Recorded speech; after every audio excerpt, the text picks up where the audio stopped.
الكرام، نتكلم اليوم عن الموعد والتوقيت والقنوات الناقلة لمباراة كأس السوبر بين العربي القطري والشارقة الإماراتي. قبل ما ندخل بالتفاصيل صديقي، نتمنى منك إذا مالك مشترك بالقناة أنه تشترك فيها، لأنه صراحة اشتراكك يعني لنا الكثير، اشتراكك دافع لنا، اشتراكك تشجيع لنا، وإن شاء الله ما تبخلوا علينا بالاشتراك وتكونون إن شاء الله عن ثقتنا. إذا أصدقائي، يلتقي نادي العربي القطري نادي الشارقة الإماراتي.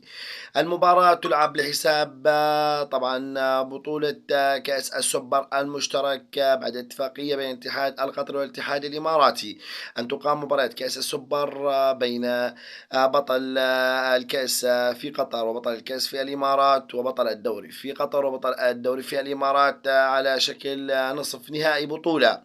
طبعا أصدقائي، مباراة نادي العربي ونادي الشارقة الآن لم يتم تحديد الوقت والملعب والزمان. طبعا تم تحديده 12 أبريل المقبل. أصدقائي صراحة إن شاء الله نحن على موعد من المتعة والتشويق، يعني والله صراحة يعني خطوة حلوة، بادرة جميلة.